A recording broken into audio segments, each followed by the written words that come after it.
ಸಂಧ್ಯಾ ಸಮಯ ಅನುಭವ ಜ್ಞಾನಾಮೃತ ಹಿರಿತನದ ವಾಯೋಮಾನ ಬಾಳಿನ ನೆನಪಿನ ಕಥನ ಕಷ್ಟ ಸುಖ ನೋವು ನಲಿವು ವಿದ್ಯೆ ಬುದ್ಧಿ ಕಲಾತ್ಮಕ ಆರೋಗ್ಯವೇ ಬದುಕಿನ ಬೆಳಕು ತಂತ್ರ ಸ್ವತಂತ್ರ ವಿಜ್ಞಾನದಿ ತಿಳುಕು ಹಿರಿಯರಿಗಾಗಿ ಹಿರಿಯರಿಗೋಸ್ಕರ ಅನುಭವ ಕಾರ್ಯಕ್ರಮ ಅನುಭವ ಕಾರ್ಯಕ್ರಮ. ನಮಸ್ಕಾರ, ಆರ್.ಜೆ. ಸುನಿಲ್ ಮಾತಾಡ್ತಿದ್ದೀನಿ. ಹಿರಿಯರಿಗಾಗಿ ಹಿರಿಯರಿಗೋಸ್ಕರ ಪ್ರಸಾರವಾಗುತ್ತಿರುವಂತಹ ನವದೆಹಲಿಯ ವಿಜ್ಞಾನ ಪ್ರಸಾರ ಪ್ರಾಯೋಜಕತ್ವದ ಅನುಭವ ಕಾರ್ಯಕ್ರಮಕ್ಕೆ ಪ್ರೀತಿಯ ಕೇಳುಗರಿಗೆ ಕಾರ್ಯಕ್ರಮಕ್ಕೆ ಆತ್ಮೀಯದಿಂದ ಸ್ವಾಗತ ಸುಸ್ವಾಗತ. ಇವತ್ತಿನ ಕಾರ್ಯಕ್ರಮದಲ್ಲಿ ಹಿರಿಯ ನಾಗರಿಕರಲ್ಲಿ ಸರ್ವೇ ಸಾಮಾನ್ಯವಾಗಿ ಕಾಣಿಸ್ಕೊಳ್ಳುವಂತಹ ನೋವುಗಳ ಬಗ್ಗೆ ಇವತ್ತಿನ ಕಾರ್ಯಕ್ರಮದಲ್ಲಿ ನಾವು ಮಾಹಿತಿಯನ್ನು ತಿಳಿಸ್ಕೊಡ್ತಿದ್ದೀವಿ. ಯಾಕೆ ಹಿರಿಯ ನಾಗರಿಕರಲ್ಲಿ ಕೈಕಾಲು ನೋವಾಗಿರ್ಬೋದು, ಮೈಕೈ ನೋವಾಗಿರ್ಬೋದು, ಸೊಂಟ ನೋವಾಗಿರ್ಬೋದು, ಇವೆಲ್ಲವೂ ಯಾಕೆ ಕಾಣಿಸ್ಕೊಳ್ಳುತ್ತೆ ಅವರಲ್ಲಿ, ಈ ಎಲ್ಲ ಮಾಹಿತಿಗಳನ್ನು ಇವತ್ತಿನ ಕಾರ್ಯಕ್ರಮದಲ್ಲಿ ಹಿರಿಯ ನಾಗರಿಕರಿಗೆ ಮಾಹಿತಿಯನ್ನು ತಿಳಿಸ್ಕೊಡೋದಕ್ಕೆ ನಮ್ಮೊಂದಿಗೆ ಇವತ್ತಿನ ಕಾರ್ಯಕ್ರಮದಲ್ಲಿ WHO TB ಮತ್ತು HIV ನ್ಯಾಷನಲ್ ಅಡ್ವೈಸರ್ ಆಗಿ ಸುಮಾರು 10 ವರ್ಷಗಳ ಕಾಲ ಕಾರ್ಯನಿರ್ವಹಿಸಿ ಪ್ರಸ್ತುತ ವೈದ್ಯಕೀಯ ಕಾಲೇಜು ಮತ್ತು ಸಂಶೋಧನಾ ಕೇಂದ್ರದ ಕಮ್ಯುನಿಟಿ ಮೆಡಿಸಿನ್ ಡಿಪಾರ್ಟ್ಮೆಂಟ್ನ professor and head of the department ಆಗಿರುವಂತಹ ಡಾಕ್ಟರ್ HR ರವೀಂದ್ರ ರೆಡ್ಡಿ ಅವರು ಅಷ್ಟೇ ಅಲ್ಲದೇ ಪ್ರಸ್ತುತ ಸಂದರ್ಭದಲ್ಲಿ COVID-19 ನೋಡಲ್ ಆಫೀಸರ್ ಆಗಿ ಸಹ ಇವರು ಕಾರ್ಯನಿರ್ವಹಿಸ್ತಾ ಇದ್ದಾರೆ. ಅವರು ಇವತ್ತಿನ ಕಾರ್ಯಕ್ರಮದಲ್ಲಿ ನಮ್ಮೊಂದಿಗಿದ್ದಾರೆ. ಖುದ್ದಾಗಿ ಅವರೇ ನಾವು ಮಾತಾಡ್ಸೋಣ. ಹಿರಿಯ ನಾಗರಿಕರಲ್ಲಿ ಯಾಕೆ ಸರ್ವೇಸಾಮಾನ್ಯವಾಗಿ ಅವರ ದೇಹದಲ್ಲಿ ಮೈಕೈ ನೋವು ಅಥವಾ ನೋವುಗಳು ಯಾಕೆ ಕಾಣಿಸ್ಕೊಳ್ಳುತ್ತೆ ಅಂತೇಳಿ ಅವರಿಂದಲೇ ನಾವು ಮಾಹಿತಿಯನ್ನು ಪಡ್ಕೊಳ್ಳೋಣ. ನಮಸ್ಕಾರ ಸರ್, ತಮಗೆ ಕಾರ್ಯಕ್ರಮಕ್ಕೆ ಆತ್ಮೀಯದಿಂದ ಸ್ವಾಗತ ಸುಸ್ವಾಗತ ಸರ್. ನಮಸ್ಕಾರ ಸುನಿಲ್ ಅವರೇ. ಸರ್, ಹಾಗೆ ಇವತ್ತಿನ ಕಾರ್ಯಕ್ರಮದಲ್ಲಿ ನಾವು ಹಿರಿಯ ನಾಗರಿಕರ ಅವರ ದೇಹದಲ್ಲಿ ಕಾಣಿಸ್ಕೊಳ್ಳುವಂಥ ನೋವುಗಳ ಬಗ್ಗೆ ನಾವು ಮಾತಾಡ್ತೀವಿ ಸರ್. ಹಾಗೆ ಈ ಒಂದು ನೋವುಗಳ ಬಗ್ಗೆ ನಾವು ಮಾತಾಡ್ತಿರೋದ್ರಿಂದ ಸರ್ವೇ ಸಾಮಾನ್ಯವಾಗಿ ಯಾಕೆ ಸರ್ ಹಿರಿಯ ನಾಗರಿಕರಲ್ಲಿ ಅವ್ರ ದೇಹದಲ್ಲಿ ಸಾಮಾನ್ಯವಾಗಿ ನೋವುಗಳು, ಎಕ್ಸಾಂಪಲಾಗಿ ತಗೊಳ್ಳೋದಾದರೆ ಕೈಕಾಲು ನೋವು ಇರ್ಬೋದು, ಮೈಕೈ ನೋವು ಇರ್ಬೋದು, ಅಥವಾ ಸೊಂಟ ನೋವು ಇರ್ಬೋದು, ಈ ಥರದ ನೋವುಗಳು ಅವರಲ್ಲೇ ಯಾಕೆ ಕಾಣಿಸ್ಕೊಳ್ಳುತ್ತೆ ಅಂತೇಳಿ. ಈಗ ನಾವು ನೋಡ್ತೀವಿ, ಯಾರಿಗೇ ಆಗಲಿ ವಯಸ್ಸಾಗ್ತಾ ಮಕ್ಕಳಿಂದ ಸಾಯೋವರೆಗೂ ವಯಸ್ಸಾಗ್ತಾ ಇದ್ದಂಗೆ ದೇಹದ ಪ್ರತಿಯೊಂದು ಕಣಗಳಲ್ಲೂ ಬದಲಾವಣೆ ಆಗ್ತಾನೇ ಇರ್ತವೆ. ಕೆಲವೊಂದು ದೊಡ್ಡವರಾದಾಗ ಸ್ವಲ್ಪ ಬಲವಂತ ಆಗ್ತವೆ, ವಯಸ್ಸಾದ್ಮೇಲೆ ಅದು ಕ್ಷೀಣ ಆಗಕ್ಕೆ ಶುರುವಾಗ್ತದೆ. ಇದರೆಲ್ಲ ಬ್ರೈನ್ ಇರ್ಬೋದು, ಕಿಡ್ನಿ ಇರ್ಬೋದು, ಲಿವರ್ ಇರ್ಬೋದು, ಜಾಯಿಂಟ್ಸು, ಬೋನ್ಸು, ಚರ್ಮ ಇರ್ಬೋದು, ಕಣ್ಣು, ಕೇಳಿಸೋದಿರ್ಬೋದು, ಪ್ರತಿಯೊಂದರಲ್ಲೂ ಸಾಮರ್ಥ್ಯ ಬದಲಾವಣೆ ಆಗ್ತಾ ಇರ್ತದೆ. ಸೊ ಅದು ವಿಶೇಷವಾಗಿ ಒಂದು 60-70 ವರ್ಷ ದಾಟಿದವ್ರಿಗೆ ಇದು ಸ್ವಲ್ಪ ನೆಗೆಟಿವ್ ಥರ ಆಗಕ್ಕೆ ಶುರುವಾಗ್ತವೆ. ಸೊ ಪ್ರತಿಯೊಂದು ಕಣದಲ್ಲೂ ಆಗ್ತವೆ. ಹಾಗಾಗಿಬಿಟ್ಟು ಕೆಲವೊಂದು ಚೇಂಜಸ್ಸಿಂದ ಅವ್ರಿಗೆ ಪ್ರಾಬ್ಲಮ್ ಶುರುವಾಗ್ತವೆ. ಸೊ ಹಿರಿಯ ನಾಗರಿಕರಿಗೆ ಸ್ಪೆಷಲಿ 60 ವರ್ಷ ಮೇಲೆ ದಾಟಿರೋವಂಥವ್ರಿಗೆ ಸಾಮಾನ್ಯವಾಗಿ ನಾವು ನೋಡ್ತೀವಿ, ಅವ್ರಿಗೆ ಕಿವಿ ಕೇಳಿಸೋದಿಲ್ಲ, ಕಣ್ಣು ಸರಿಯಾಗಿ ಕಾಣಿಸೋದಿಲ್ಲ, ಅಥವಾ ಸೊಂಟ ನೋವು ಇರ್ಬೋದು, ಹಿಂದ್ಗಡೆ ನೋವು ಬರುವಂಥದ್ದು, ಕೈಕಾಲು ನೋವು ಬರುವಂಥದ್ದು, ಅಥವಾ ಉಸಿರಾಡೋಕ್ಕೆ ತೊಂದರೆ ಆಗ್ಬೋದು, ಮತ್ತು ಡಯಾಬಿಟಿಸ್ ಸಕ್ಕರೆ ಕಾಯಿಲೆ ಬರುವಂಥದ್ದು, ಇನ್ನು ಕೆಲವು ಡಿಮೆನ್ಷಿಯಾ ಮರುವಾಗುವಂಥದ್ದು, ಈ ಥರವು ಸರ್ವೇ ಸಾಮಾನ್ಯವಾಗಿ ಬರ್ತವೆ. ಆದರೆ ಒಂದು ವಿಶೇಷವಾಗಿ ಕೆಲವರು ನಾವು ನೋಡಿರ್ತೀವಿ 70-80 ವರ್ಷ ಆದರೂ ಒಳ್ಳೆ 30-40 ಹುಡುಗರಿಗಿಂತ ಚೆನ್ನಾಗಿರ್ತಾರೆ. Yes sir. ಆದರೆ ಸುಮಾರಷ್ಟು ಜನ 60-70 ದಾಟಿದ ಮೇಲೆ ಸುಮಾರಷ್ಟು ಜನರಲ್ಲಿ ಪ್ರಾಬ್ಲಮ್ ಸಾಲ್ವ್ ಆಗ್ತವೆ. ಯಾಕಾಗ್ತವೆ ಇವು? ವಿಶೇಷವಾಗಿ ಬದಲಾವಣೆಗಳು ಎಲ್ಲ ಅಂಗಗಳಲ್ಲೂ, ಎಲ್ಲ ನಾವು ಸೆಲ್ ಅಂತೀವಿ, ಆರ್ಗನ್ ಏನಂತೀವಿ, ಎಲ್ಲದರಲ್ಲೂ ಸಾಮಾನ್ಯವಾಗಿ ಶುರುವಾಗ್ತದೆ. ವಯಸ್ಸಾಗ್ತಂಗೆ ಚೇಂಜಸ್ ಆಗ್ತವೆ. ಸೊ ಅದು ವಿಶೇಷವಾಗಿ ನಮಗೆ ನೋಡೋವಂಥದ್ದು ಬೋನ್ಸಲ್ಲಿ ಅಥವಾ ಮೂಳೆಗಳಲ್ಲಿ ಚೇಂಜಸ್ ಆಗುವಂಥದ್ದು. ಸೊ ಈ ಮೂಳೆಗಳಲ್ಲಿ ಏನಾಗ್ತದೆ, ಮೊದಲನೇದಾಗಿ ಬೋನ್ ಮಾಸ್ ಆ್ಯಂಡ್ ಡೆನ್ಸಿಟಿ ಅಂತೀವಿ. ಅಂದರೆ ಮೂಳೆಯ ಗಟ್ಟಿತನ ಮತ್ತು ಅದರಲ್ಲಿ ಇರಬೇಕಾದಂಥ ತತ್ವ, ಇವೆರಡೂ ಕಡಿಮೆ ಆಗ್ತವೆ. ಇದು ವಿಶೇಷವಾಗಿ ಯಂಗಸ್ರಲ್ಲಿ ಸ್ವಲ್ಪ ಬೇಗನೆ ಶುರುವಾಗ್ತದೆ. ಯಂಗಸ್ರಲ್ಲಿ ಸ್ಪೆಷಲಿ ಮೆನೋಪಾಸಲ್ ಫೇಸ್ ಅಂತೀವಿ. 45-50 ವರ್ಷ ಆದ ತಕ್ಷಣ ಅವರು ಮುಟ್ಟು ನಿಂತ ಮೇಲೆ ಅವಾಗಿಂದನೇ ಶುರುವಾಗ್ಬಿಡ್ತವೆ. ಗಂಡಸರಲ್ಲಿ ಒಂದು 10 ವರ್ಷ ಲೇಟಾಗಿ ಸಾಮಾನ್ಯವಾಗಿ ಶುರುವಾಗ್ತವೆ. ಮತ್ತು ಇದು ಏನಾಗ್ತದೆ, ಹೋಗ್ತಾ ಇದ್ದಂಗೆ ಕ್ಯಾಲ್ಸಿಯಂ ಕಡಿಮೆ. ಬೋನ್ಸಲ್ಲಿ ನಮಗೆ ಸಾಮಾನ್ಯವಾಗಿ ಮೂಳೆಗಳಲ್ಲೇನು ಕ್ಯಾಲ್ಸಿಯಂ, ಫಾಸ್ಫರಸ್ ಇವೆರಡು ತುಂಬ ಮುಖ್ಯ. ಸೊ ಈ ಕ್ಯಾಲ್ಸಿಯಮ್ಮನ್ನು ಕಡಿಮೆ ಆಗ್ತಾ ಹೋಗ್ತದೆ. ನಾವು ಮಕ್ಕಳಲ್ಲಿದ್ದಾಗ ನಾವು ಜಾಸ್ತಿ ಹಾಲು ಕುಡಿದಾಗ, ನಾನ್ ವೆಜ್ ತಿಂದಾಗ, ಪ್ರತಿಯೊಂದು ನಾವು ತುಪ್ಪ ಏನೇ ತಿಂದರೂ ಅದ್ರಲ್ಲಿ ಕ್ಯಾಲ್ಸಿಯಮ್ ನಮಗೆ ಬರ್ತದೆ. ಅದರಿಂದ ನಮ್ಮ ಬೋನುಗಳಲ್ಲೇ ಅದು ಸ್ಟೋರ್ ಆಗ್ತದೆ. ಬಟ್ ವಯಸ್ಸಾಗ್ತಾ ಆಗ್ತಾ ಕ್ಯಾಲ್ಸಿಯಂ ಸ್ಟೋರೇಜ್ ಕೆಪಾಸಿಟಿ ಕಡಿಮೆ ಆಗ್ತದೆ. ಹಂಗಾಗ್ಬಿಟ್ಟು ಮೂಳೆಗಳು ಬೇಕಾದಂಥ ವಿಶೇಷವಾಗಿ ಬೇಕಾಗಿರೋ ಕ್ಯಾಲ್ಸಿಯಂ, ಆ ಕ್ಯಾಲ್ಸಿಯಂ ಕಡಿಮೆ ಆದಾಗ ಅದರಲ್ಲಿ ವೀಕ್ನೆಸ್ ಸ್ಟಾರ್ಟ್ ಆಗ್ತದೆ ಬೋನ್ಸಲ್ಲಿ. ಮತ್ತು ಏನಾಗ್ತದೆ, ನಾವು ಪ್ರತಿಯೊಂದು ಬೋನ್ಸ್ ಎರಡೆರಡು ಬೋನ್ಸ್ ಇದರಲ್ಲಿ ಜಾಯಿಂಟ್ ಇರ್ತದೆ. ನಾವು ನೋಡಿರ್ತೀವಿ, ಮೂಳೆಗಳು ಜಾಯಿಂಟ್ ಇರ್ಬೋದು, ಇಲ್ಲ ಸೊಂಟ ಜಾಯಿಂಟ್ ಇರ್ಬೋದು, ಅಥವಾ ಕೀಲು ಜಾಯಿಂಟ್ ಇರ್ಬೋದು, ಅಥವಾ ಬ್ಯಾಕ್ ಬೋನ್ ವರ್ಟಿಬ್ರಾ ಅಂತ ಏನು ಹೇಳ್ತೀವಿ, ಅಲ್ಲಿ ಪ್ರತಿಯೊಂದು ವರ್ಟಿಬ್ರಾಗೂ ಜಾಯಿಂಟ್ಸ್ ಇರ್ತವೆ. ಆ ಜಾಯಿಂಟ್ಸಲ್ಲಿ ನಮಗೇನಾಗ್ತದೆ, ಎರಡು ಮೂಳೆಗಳ ಸೆಂಟ್ರಲ್ಲಿರೋ ಜಾಯಿಂಟಲ್ಲಿ ಡಿಸ್ಕ್ ಅಂತ ಇರ್ತದೆ. ನಾವೊಂದು ಪ್ಲಾಸ್ಟಿಕ್ ಒಂದು ರಬ್ಬರ್ ಹಾಕ್ತೀವಲ್ಲ, ಆ ಥರ ವಾಷರ್ ಹಾಕ್ತೀವಿ, ಏನೋ ಈಗ ಮೋಟ್ರಿಗಿರ್ಬೋದು, ಇನ್ನೊಂದಕ್ಕಿರ್ಬೋದು, ವಾಷರ್ ಹಾಕಿ ಬೋಲ್ಟು ನೆಟ್ ಹಾಕ್ತೀವಿ. ಅದೇ ರೀತಿ ಜಾಯಿಂಟ್ಗಳ ಸೆಂಟ್ರಲ್ಲಿ ಒಂದು ವಾಷರ್ ಥರ ಡಿಸ್ಕ್ ಅಂತ ಇರ್ತದೆ, ಅದು ಸಾಫ್ಟಾಗಿರ್ತದೆ. ಮತ್ತು ಆ ಡಿಸ್ಕ್ ಚೆನ್ನಾಗಿ ಅದು ಕೆಲಸ ಮಾಡಬೇಕು ಜಾಯಿಂಟ್ಗಳು ಅಂತೇಳ್ಬಿಟ್ಟು ಫ್ಲೂಯಿಡ್ ಇರ್ತದೆ, ಸೈನೋವೆಲ್ ಫ್ಲೂಯಿಡ್ ಅಂತೀವಿ. ನಾವು ಹೆಂಗೆ ಗ್ರೀಸ್ ಹಾಕ್ತೀವಿ ಜಾಯಿಂಟ್ಗಳಿಗೆ, ನಾವು ವಾಹನಗಳಿಗೆ, ಅದೇ ರೀತಿ ಇಲ್ಲಿ ಫ್ಲೂಯಿಡ್ ಇರ್ತದೆ. ಸೊ ಅದು ಆ ಡಿಸ್ಕನ್ನು ಸ್ಮೂತಾಗಿ ನಾವು ಮಡಚಿದ್ರೆ, ಎದ್ದರೆ ಎಲ್ಲ ನೀಟಾಗಿ ಕೆಲಸ ಮಾಡೋ ಥರ ಅದಿರ್ತದೆ. ಆ ಡಿಸ್ಕ್ ಏನಾಗ್ತದೆ, ವಯಸ್ಸಾದಾಗ ಆದಂಗೆ ಸವಿಯೋಕ್ಕೆ ಶುರುವಾಗ್ತದೆ. ಆ ಡಿಸ್ಕ್ ಸವಿಯುತ್ತದೆ. ಮತ್ತು ಈ ಫ್ಲೂಯಿಡ್ ಏನಂತೀವಿ, ಈ ಲಿಕ್ವಿಡ್ ಏನಿರ್ತದೆ, ಈ ಗ್ರೀಸ್ ಥರ ಏನು ಹೇಳಿದೆ, ಅದೂ ಕಡಿಮೆ ಆಗ್ತಾ ಹೋಗ್ತದೆ. ಅವಾಗ ಏನಾಗ್ತದೆ, ಅದು ಸ್ಮೂತ್ ಇರಲ್ಲ. ಸೊ ಅಲ್ಗಾಡೋದಾಗಲಿ ಮೊದಲ ಥರ ಬೆಂಡಾಗಲ್ಲ. ನಾವು ನೋಡಿದ್ವಿ, ಮಕ್ಕಳು ಹೆಂಗೆ ಬೇಕು ಹಂಗೆ ಬೆಂಡಾಗ್ತಾರೆ, ಬೀಳ್ತಾರೆ, ಹೇಳ್ತಾರೆ. ಆದರೆ ದೊಡ್ಡವರು ಸ್ವಲ್ಪ ಬಿದ್ದರೆ ಹಂಗೆ ನೋವಾಗ್ತದೆ, ಹೇಳೋಕ್ಕೆ ಕಷ್ಟ ಆಗ್ತದೆ. ಸ್ವಲ್ಪ ಜಾರಿದ ತಕ್ಷಣ ಅವ್ರಿಗೆ ಮೂಳೆ ಮುರಿಯುವಂಥದ್ದು ಬರ್ತದೆ. ಯಾಕೆ ಅಂದರೆ ಈ ಡಿಸ್ಕ್ಗಳು ಪ್ರಾಬ್ಲಮ್ ಆಗ್ತದೆ. ಈ ಡಿಸ್ಕ್ ಕಡಿಮೆ ಇರೋದ್ರಿಂದ ಏನಾಗ್ತದೆ, ಹೈಟು ಸ್ವಲ್ಪ ಕಡಿಮೆ ಆಗ್ತದೆ. ಕೆಲವರು ವಯಸ್ಸಾದಂಗೆ ಆ್ಯಕ್ಚುಲಿ ಬೋನ್ ಲೆಂತ್ ಕಡಿಮೆ ಆಗಲ್ಲ, ಬಟ್ ಈ ಡಿಸ್ಕ್ಗಳು ಕಡಿಮೆ ಆಗೋದ್ರಿಂದ ಸ್ವಲ್ಪ ಹೈಟ್ ಕಡಿಮೆ ಆಗೋಂಥ ಚಾನ್ಸೂ ಇರ್ತದೆ ಅವ್ರಿಗೆ. ಹಾಗಾಗಿ ನಾವು ನೋಡಿರ್ತೀವಿ, ವಯಸ್ಸಾದವ್ರು ಕೆಲವ್ರಿಗೆ ಹೈಟ್ ಕಡಿಮೆ ಇದ್ದಂಗೆ ಅನಿಸ್ತದೆ, ಕೈಕಾಲು ಸ್ವಲ್ಪ ಉದ್ದ ಆದಂಗೆ ಅನಿಸ್ತದೆ ಸ್ವಲ್ಪ. ಅದು ಒಂದೊಂದ್ಸಲ ನೋಡ್ತೀವಿ. ಮತ್ತೆ ನಾವು ಈ ನಡಿಬೇಕಾದ್ರೆ ನಾವು ಪಾದಗಳೇನಿರ್ತವೆ, ಫುಟ್ ಹಾರ್ಚ್ ಅಂತೀವಿ. ಫುಟ್ ಹಾರ್ಚ್ ಅಂದರೆ ಅದು ಥರ ಈಕ್ವಿಲಿಬ್ರಿಯಮ್ ಆಗಿ ವೆಯ್ಟು ಭೂಮಿ ಮೇಲೆ ಬೀಳೋದಕ್ಕೋಸ್ಕರ ಅದು ಬೆಂಡಾಗಿರ್ತದೆ. ಎಲ್ಲರೂ ನೋಡಿರಬೇಕು, ನಾವು ಈಗ ಹೈ ಹೀಲ್ಡ್ ಎಲ್ಲ ಹಾಕೊಂಡೆಲ್ಲ ನಡೀತಾರಲ್ಲ ಹುಡುಗಿರು, ಇದೆಲ್ಲ ಯಾಕಿರ್ತದೆ, ಆ ಶೇಪ್ ಅದೇ ಥರ ಇರ್ತದೆ. ಸೊ ಆವಾಗ ಕರೆಕ್ಟಾಗಿ ನಮ್ಮ ದೇಹದ ತೂಕ ಭೂಮಿ ಮೇಲೆ ನಾವು ಓಡಾಡಬೇಕಾದ್ರೆ ಬೀಳೋ ಥರ ಆಗಿರ್ತದೆ. ಬಟ್ ವಯಸ್ಸಾಗ್ತಾ ಆಗ್ತಾ ಈ ಆರ್ಚ್ ಕಡಿಮೆ ಆಗ್ತಾ ಫ್ಲ್ಯಾಟ್ ಆಗೋಕ್ಕೆ ಶುರುವಾಗ್ತದೆ. ಫ್ಲ್ಯಾಟ್ ಆಗಿದಾಗ ಮತ್ತೆ ನಾವು ತೂಕ ನಮಗೆ ಕರೆಕ್ಟಾಗಲ್ಲ, ನೋವಾಗಕ್ಕೆ ಶುರು ಮಾಡ್ತದೆ.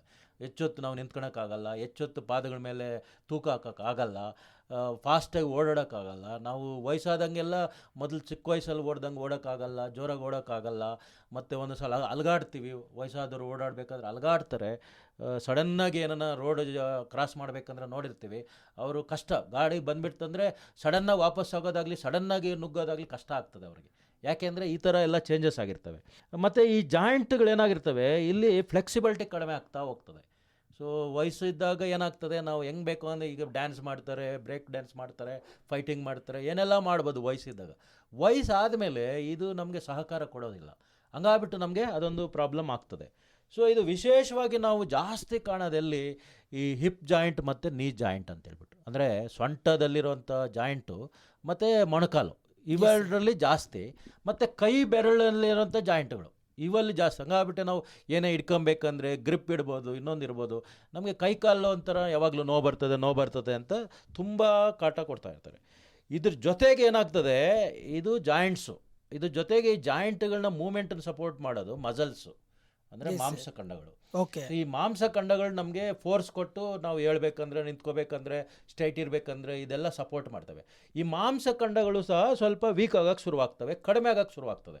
ಈಗ ವಯಸ್ಸಿದ್ದಾಗ ಒಳ್ಳೆ ಬಾಡಿ ಬಿಲ್ಡರ್ ಅಂತೇನು ಹೇಳ್ತೀವಿ, ಆ ರೀತಿ ಮಸಲ್ಸ್ ಇರ್ತವೆ. ವಯಸ್ಸಾಗ್ತಾ ಆ ಮಸಲ್ ಮಾಸ್ ಕಡಿಮೆ ಆಗ್ತಾ ಹೋಗ್ತದೆ. ಕೆಲವೊಂದು ಈ ಮಸಲ್ಸ್ ಏನಾಗ್ತದೆ, ಫೈಬರ್ ಆಗಿ ಕನ್ವರ್ಟ್ ಆಗೋಕ್ಕೆ ಶುರುವಾಗ್ತವೆ. ಫೈಬರ್ ಆಗಿ ಕನ್ವರ್ಟ್ ಆದಾಗ ಅದರಲ್ಲಿರುವಂಥ ಎಲಾಸ್ಟಿಸಿಟಿ ಕಡಿಮೆ ಆಗ್ತಾ ಹೋಗ್ತದೆ. ಸೊ ಆ ಎಲಾಸ್ಟಿಸಿಟಿ ಕಡಿಮೆ ಹೋಗ್ತಾನದೆ, ಅವಾಗ ನಮಗೆ ಮಸಲ್ ಮೊದಲು ಮಾಡ್ದಂಗೆ ಕೆಲಸ ಮಾಡೋದಿಲ್ಲ. ಸೊ ಹಂಗಾಗ್ಬಿಟ್ಟು ಈ ಎಲ್ಲ ಬದಲಾವಣೆಯಿಂದ ನಮಗೆ ವಯಸ್ಸಾದ ಮೇಲೆ ಏನೇನು ಕಾಣಿಸ್ತದೆ ಇವೆಲ್ಲ ಕಾಣಿಸ್ತವೆ. ಖಂಡಿತ ಸರ್. ಹಾಗೆ ಕೆಲವು ಹಿರಿಯ ನಾಗರಿಕರು ಹೇಳ್ತಾರೆ, ನನಗೆ ಹಳೆ ನೋವುಗಳು, ಹಳೆ ಕಾಲದಲ್ಲಿ ನಾನು ತುಂಬ ಕೆಲಸ ಮಾಡಿದ್ದೀನಿ, ಆ ನೋವುಗಳಿಗೆ ಎತ್ತಾಕೊಂಡಿದೆ ಅಂತೇಳಿ ಈ ಥರದ ಮಾತುಗಳನ್ನ ಕೇಳಿದ್ದೀವಿ. ಇದು ನಿಜಾನ ಸರ್ ಅಂತೇಳಿ? ಆಗ್ತದೆ. ಈಗ ಏನಾಗಿರ್ತದೆ, ಈಗ ನಾವು ಹೇಳಿದಂಗೆ ಈಗ ಚಿಕ್ಕ ವಯಸ್ಸಿನಲ್ಲೆಲ್ಲ ಬಿದ್ದಿರ್ತಾರೆ ಒಂದು ಸಲ, ಆವಾಗ ಆ ಸದ್ಯಕ್ಕೆ ವಾಸಿ ಆಗಿರ್ತದೆ, ಮತ್ತು ಅದು ಬೇಗ ಹೀಲ್ ಆಗ್ತಾ ಇರ್ತದೆ. ನಾವೀಗ ಏನಾಗ್ತದೆ, ಈಗ ಚಿಕ್ಕ ವಯಸ್ಸಿನಲ್ಲಿ ಅಥವಾ ಸ್ವಲ್ಪ 20-30 ವರ್ಷ ಇರೋರಿಗೆ ಏನಾದರೂ ಮೂಳೆ ಮುರಿದು ಅದನ್ನು ನಾವು ರಿಪೇರಿ ಮಾಡಿಸ್ಕೊಂಡು ಜಾಯಿಂಟ್ ಮಾಡಿಸ್ಕೊಂಡು ಬಂದರೆ ಹಾಸ್ಪಿಟ್ಲ್ಗೆ ಹೋದರೆ 1 ತಿಂಗಳಿಂದ 6 ವಾರದಲ್ಲಿ ಯೂಶ್ವಲಿ ಅದು ಕೂಡ್ತದೆ. ಬಟ್ ವಯಸ್ಸಾದವ್ರಿಗೆ 3 ತಿಂಗಳಿಂದ 6 ತಿಂಗಳಾದ್ರೂ ಕೊಡೋದಿಲ್ಲ ಅದು. ಯಾಕಂದ್ರೆ ಯಾಕೆ ಸರ್ ಅದು ಏನಾಗ್ತದೆ, ಬೋನು ಪ್ರತಿಯೊಂದೂ ನಮ್ಗೆ ರಿಪ್ಲೇಸ್ ಆಗ್ತಾನೆ ಇರ್ತದೆ. ಬಾಡಿಯಲ್ಲಿ ಸುಮಾರಷ್ಟು ಅಂಗಗಳಲ್ಲಿ ಪ್ರತಿನಿತ್ಯ ಅದು ರಿಪ್ಲೇಸ್ ಆಗ್ತಾ ಇರ್ತದೆ. ಹಳೆಯದು ಹೋಗ್ತಾ ಇರ್ತದೆ, ಚಿಗುರು ಹೆಂಗೆ ಬೀಳ್ತಾ ಇರ್ತವೆ ಮರದಲ್ಲಿ ಎಲೆಗಳು, ಹೊಸ ಚಿಗುರು ಬರ್ತದೆ. ಅದೇ ರೀತಿ ಮನುಷ್ಯನ ದೇಹದಲ್ಲೂ ಪ್ರತಿಯೊಂದರಲ್ಲೂ ಬದಲಾವಣೆ ಆಗಿ ಹಳೆಯದು ಹೋಗ್ತಾ ಇರ್ತದೆ, ಹೊಸದು ಬರ್ತಾ ಇರ್ತದೆ. ಆ ಬರೋ ಸ್ಪೀಡ್ ಏನಾಗಿದೆ, ಅದು ವಯಸ್ಸಾಗ್ತಾ ಇರೋರಲ್ಲಿ ಹೊಸದು ಬರೋದು ಕಡಿಮೆ ಆಗ್ತಾ ಇರ್ತದೆ. ಹಳೇದು ಬಿದ್ದೋದ್ರೂ ಕೂಡ ಹೊಸದು ಬೇಗ ಟರ್ನ್ ಬರೋದಿಲ್ಲ. ಈ ವಯಸ್ಸಾಗಿರೋ ಮರಗಳಲ್ಲಿ ಬೇಗ ಎಲೆ ಬಿಡೋದಿಲ್ಲ, ಸಣ್ಣ ಮರದಲ್ಲಿ ಬೇಗ ಬಿಡ್ತದೆ. ಅದೇ ರೀತಿ ಇದರಲ್ಲೂ ಆಗ್ತಾ ಇರ್ತದೆ. ಸೊ ಇದು ಯಾಕಾಗ್ತದೆ, ಈಗ ಬೋನ್ ಬ್ರಿಟ್ಲಾಗ್ತದೆ. ಈಗ ನಾವೇನು ಹೇಳ್ತೀವಿ, ಈ ಮೂಳೆಗಳು ಟೊಳ್ಳು, ಬ್ರಿಟ್ಲ್ ಅಂದರೆ ಟೊಳ್ಳಾಗ್ತವೆ. ಮೊದಲು ಇದು ಗಟ್ಟಿ ಇರುವಂಥವು ಟೊಳ್ಳಾಗಕ್ಕೆ ಶುರುವಾಗ್ತವೆ. ಅವಾಗ ಏನು ಮಾಡ್ತದೆ, ಈಸಿ ಬ್ರೇಕಿಂಗ್. ಈಗ ಸಡನ್ನಾಗಿ ಸ್ವಲ್ಪ ಏಟಿದ್ರು, ಸ್ವಲ್ಪ ಜೋರಾಗಿ ಕೈ ಬಿದ್ದರು, ಸ್ವಲ್ಪ ಬಾತ್ರೂಮಲ್ಲಿ ಬಿದ್ದರು, ಸ್ವಲ್ಪ ಎಲ್ಲೋ ಜಾರಿದ್ರು, ಮೂಳೆ ಮುರಿದೋಗ್ತದೆ. ಸೊ ಇದು ಹಂಗಾಗ್ತದೆ. ಅಂಥ ಟೈಮಲ್ಲಿ ಮೊದಲು ಯಾವಾಗನ ಮೂಳೆ ಮುರಿದಿತ್ತು, ಮೊದಲು ಯಾವಾಗನೋ ಸರಿ ಅದು ವಾಸಿ ಆಗಿರಲ್ಲ, ಆಗ ಸದ್ಯಕ್ಕೆ ನಡೀತದೆ ಅಂತ ಇಂಪ್ರೂವ್ ಆಗಿಬಿಟ್ಟಿರ್ತದೆ. ಅದಕ್ಕೋಸ್ಕರ ಈಗ ಅದು ಮತ್ತೆ ನೋವು ಬರೋಕ್ಕೆ ಶುರುವಾಗ್ತದೆ. ಖಂಡಿತ ಸರ್. ಹಾಗೆಯೇ ಸಾಮಾನ್ಯವಾಗಿ ಈಗ ಹಿರಿಯ ನಾಗರಿಕರು ನೋವುಗಳು ಏನೇನು ಕಷ್ಟಪಟ್ಟಿರ್ತಾರೆ, ಅಥವಾ ಎಲ್ಲಾದರೂ ಗಾಯಗಳಾಗಿದ್ರೆ ತಾವು ಹೇಳ್ದಾಗೆ ಎಲ್ಲಾದರೂ ಬಿದ್ದಿದ್ರೆ ಅಥವಾ ಯಾರಾದರೂ ಹೊಡೆದಿದ್ರೆ ಆಗ ತಕ್ಷಣಕ್ಕೆ ವಾಸಿ ಮಾಡಿಕೊಂಡ್ರು ಹಿರಿಯರಾದ್ಮೇಲೆ ಆ ನೋವುಗಳು ಮತ್ತೆ ಕಾಣಿಸ್ಕೊಳ್ಳೋ ಸಾಧ್ಯತೆಗಳು ಇರುತ್ತೆ ಸರ್, ಏನು ಅಂತ? ಅದೊಂದು ಆಗ್ತದೆ. ಬಟ್ ಸಾಮಾನ್ಯವಾಗಿ ಎಷ್ಟೊಂದು ಹೊಸದಾಗೆ ಬರ್ತವೆ. ಆ್ಯಕ್ಚುಲಿ ವಯಸ್ಸಾಗ್ತಾ ಕೆಲವೊಂದು ಬರ್ತವೆ.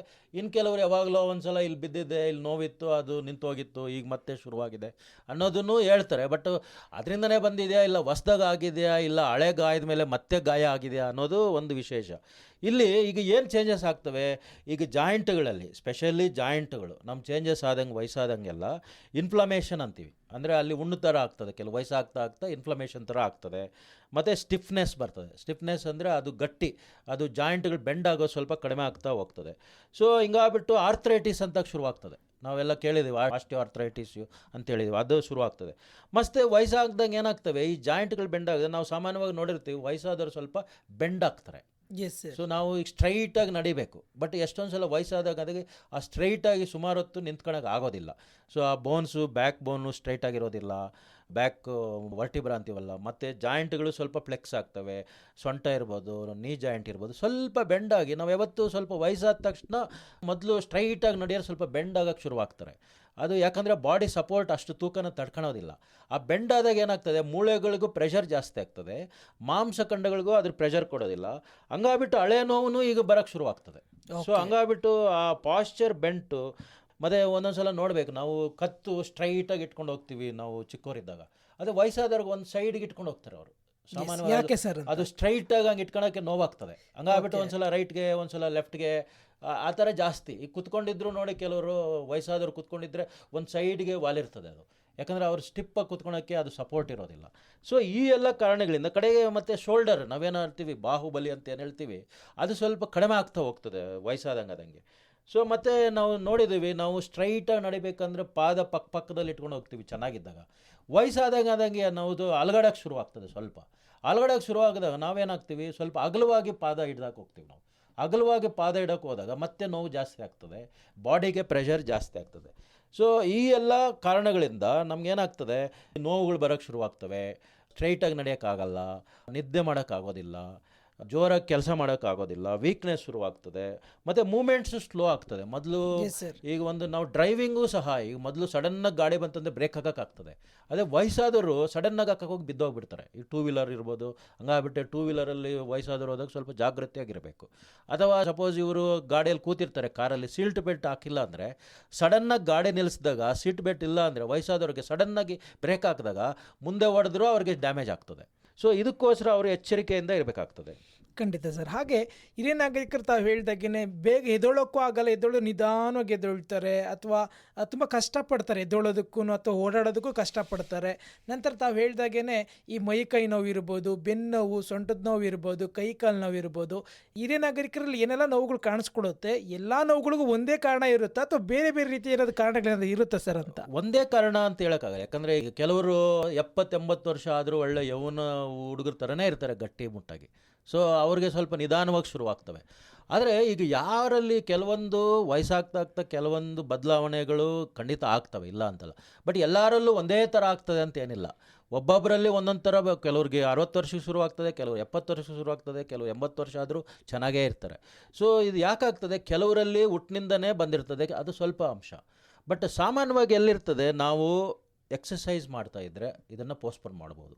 ಸೊ ಇದು ತುಂಬ ಮುಖ್ಯ. ನಾವು ಒಂದಷ್ಟು ವಯಸ್ಸಾದಮೇಲೆ ಎಕ್ಸಸೈಸು, ಈ ವ್ಯಾಯಾಮ ಇದನ್ನೆಲ್ಲ ಬಿಟ್ಟು ಬಿಡ್ತೇವೆ. ಸೊ ನೀವು ಮೊದಲು ಸಣ್ಣ ವಯಸ್ಸಲ್ಲಿ ಮಾಡಿದಷ್ಟು ಎಕ್ಸಸೈಸು ವ್ಯಾಯಾಮ ಮಾಡಿಲ್ಲ ಅಂದರೂ ಕೂಡ ಸ್ವಲ್ಪ ವಾಕಿಂಗ್ ಇರ್ಬೋದು, ಸ್ವಲ್ಪ ಎಕ್ಸಸೈಸ್ ಇರ್ಬೋದು, ಪ್ರತಿನಿತ್ಯ ಒಂದು ಅರ್ಧ ಗಂಟೆಯಿಂದ 1 ಗಂಟೆ ಏನೋ ಒಂದು ವ್ಯಾಯಾಮ ಮಾಡ್ತಾ ಇರಬೇಕು, ಅದು ಮುಖ್ಯ. ಎರಡನೇದು ಈ ಊಟ, ಸರಿಯಾದ ಊಟ, ಸಮತೋಲನ ಆಹಾರ, ಅದರಲ್ಲಿ ವಿಶೇಷವಾಗಿ ಪ್ರೋಟೀನ್ಸು, ವೈಟಮಿನ್ಸು ಮತ್ತು ಕ್ಯಾಲ್ಸಿಯಮ್ಮು, ಫಾಸ್ಫರಸ್, ನಾನೇನು ಬೋನ್ಗೆ ಏನು ಹೇಳಿದೆ, ಇದೆಲ್ಲ ಇರೋ ಥರ ಅಂಶ ನೋಡ್ಕೊಳ್ಬೇಕು, ಅದೊಂದು. ಮತ್ತು ವಯಸ್ಸಾದಂಗೆ ಈ ಸ್ಮೋಕಿಂಗ್ ಏನು ಮಾಡ್ತೀವಿ, ಧೂಮಪಾನ ಟೊಬ್ಯಾಕೋ ಸ್ಮೋಕಿಂಗು ನಾವು ಸ್ಟೈಲಾಗಿ ವಯಸ್ಸಿದ್ದಾಗ ಚೆನ್ನಾಗಿ ನಾವು ಸೇದಕ್ಕೆ ಶುರು ಮಾಡ್ತೀವಿ. ಈ ಕೆಲವು ವಯಸ್ಸಾದ ಮೇಲೂ ಹಂಗೆ ಆಯಿತು ಅಂದರೆ ಅದ್ರ ಎಫೆಕ್ಟ್ ಆವಾಗ ಶುರುವಾಗ್ತವೆ.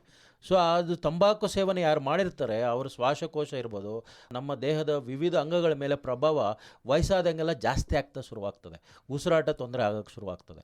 ಅವಾಗ ಬೇಕಾದಷ್ಟು ಆಮ್ಲಜನಕ ದೇಹದೊಳಗಡೆ ಹೋಗೋದಿಲ್ಲ, ಅವಾಗ ಮತ್ತೆ ನೋವು ಬೇರೆ ಕಾರಣಗಳೆಲ್ಲ ಕಾಣಿಸೋಕ್ಕೆ ಶುರುವಾಗ್ತವೆ.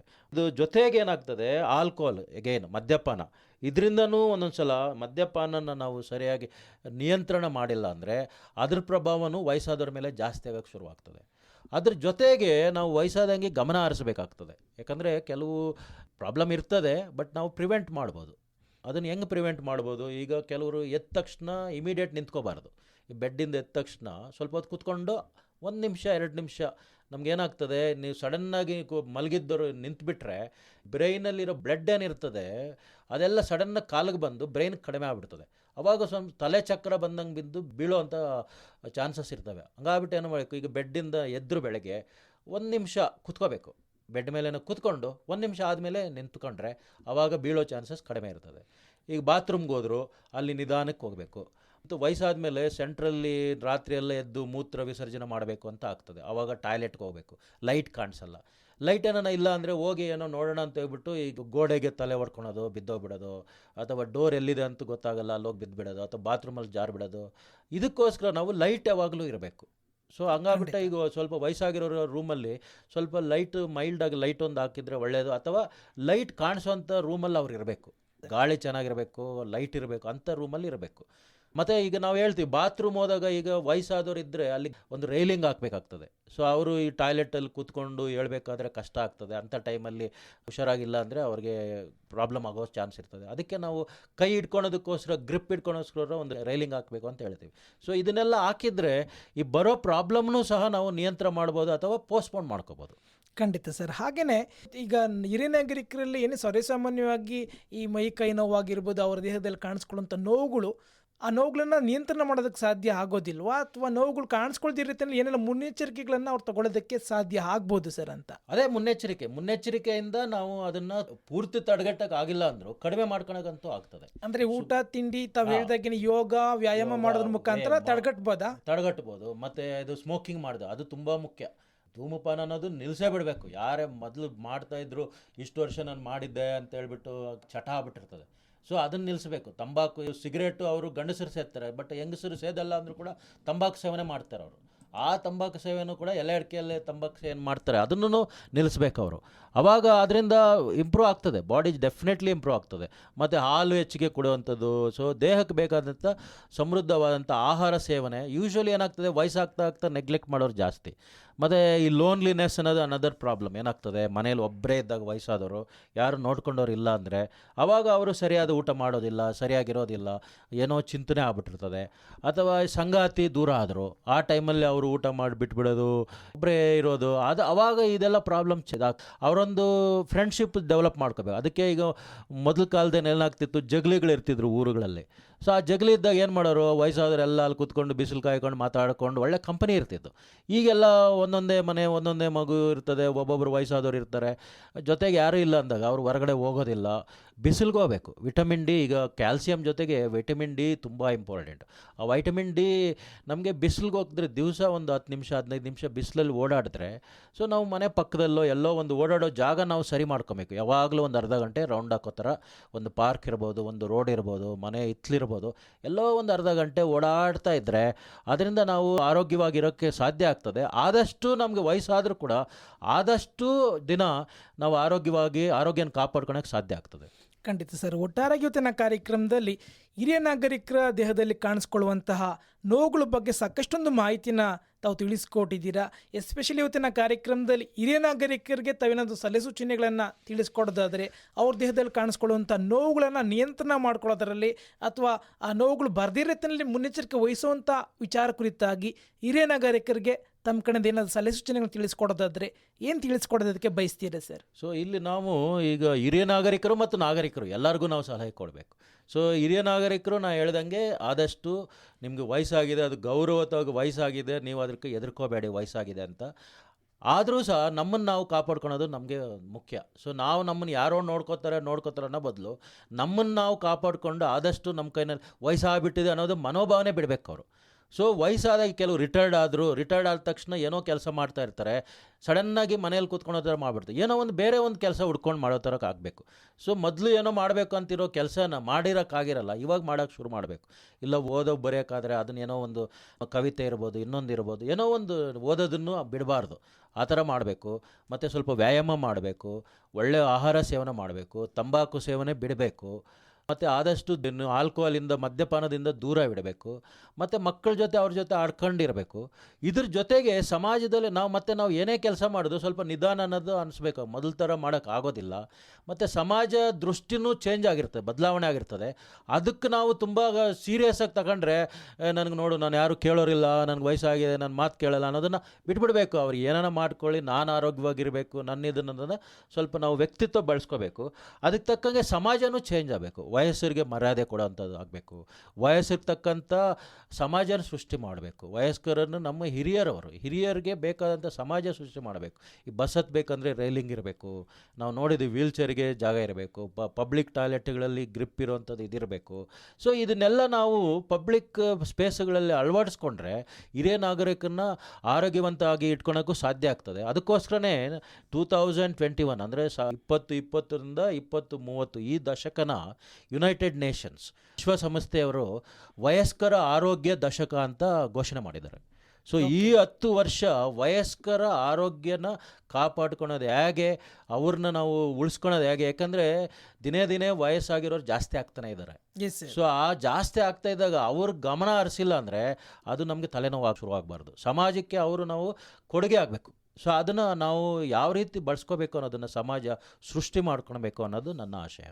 ಖಂಡಿತ ಸರ್. ಒಟ್ಟಾರೆಯಾಗಿ ಇವತ್ತಿನ ಕಾರ್ಯಕ್ರಮದಲ್ಲಿ ನವದೆಹಲಿಯ ವಿಜ್ಞಾನ್ ಪ್ರಸಾರ್ ಪ್ರಾಯೋಜಕತ್ವದ ಅನುಭವ ಕಾರ್ಯಕ್ರಮದಲ್ಲಿ ಸರ್ವೇಸಾಮಾನ್ಯವಾಗಿ ಹಿರಿಯ ನಾಗರಿಕರಲ್ಲಿ ಕಾಣಿಸಿಕೊಳ್ಳುವಂತಹ ನೋವುಗಳ ಬಗ್ಗೆ ಇವತ್ತಿನ ಕಾರ್ಯಕ್ರಮದಲ್ಲಿ ಅದಕ್ಕೆ ಕಾರಣ ಏನು, ಯಾವ ರೀತಿಯ ಮುಂಜಾಗ್ರತೆ ಕ್ರಮಗಳನ್ನು ಕೈಗೊಳ್ಳಬೇಕಾಗುತ್ತೆ, ಯಾವ ರೀತಿ ಎಚ್ಚರಿಕೆಯಿಂದಿದ್ದರೆ ಆ ನೋವುಗಳನ್ನು ನಿಯಂತ್ರಣ ಮಾಡಿಕೊಂಡು ಅವರು ಆರೋಗ್ಯಕರವಾದಂಥ ಜೀವನ ನಡೆಸೋದಕ್ಕೆ ಸಾಧ್ಯ ಆಗುತ್ತೆ ಅಂತೇಳಿ ಒಟ್ಟಾರೆಯಾಗಿ ಹಿರಿಯ ನಾಗರಿಕರಿಗೆ ಸಾಕಷ್ಟೊಂದು ಮಾಹಿತಿ ನೀಡೋದ್ರ ಮೂಲಕ ಹಿರಿಯ ನಾಗರಿಕರಲ್ಲಿ ಕಾಣಿಸ್ಕೊಳ್ಳುವಂಥ ನೋವುಗಳ ಕುರಿತಾಗಿ ಹಿರಿಯ ನಾಗರಿಕರಿಗೆ ಸ್ಪೆಷಲಿ ಅರಿವು ಮತ್ತು ಜಾಗೃತಿಯನ್ನು ಮೂಡಿಸಿದ್ದೀರಾ. ಇಷ್ಟೆಲ್ಲ ಮಾಹಿತಿ ನೀಡಿದ್ದಕ್ಕೆ ಕೇಳಿಗರ ಪರವಾಗಿ ತಮಗೆ ಹೃತ್ಪೂರ್ವಕವಾದಂಥ ಧನ್ಯವಾದಗಳು ಸರ್.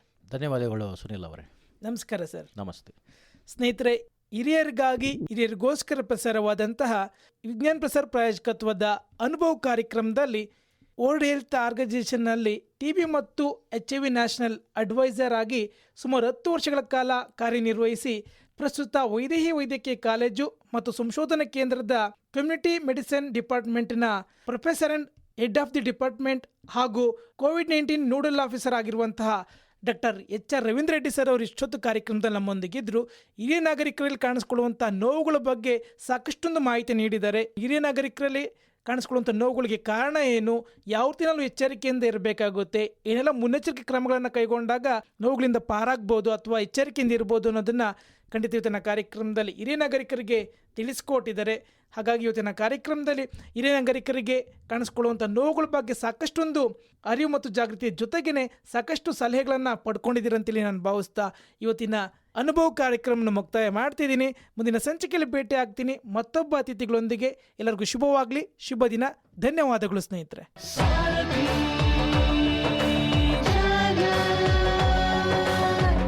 ನೀವು ಕೇಳ್ತಾ ಇದ್ದೀರಾ ಸಾರಥಿ ಝಲಕ್ 90.4 FM. ಕೇಳ್ರಪ್ಪೋ ಕೇಳ್ರಿ.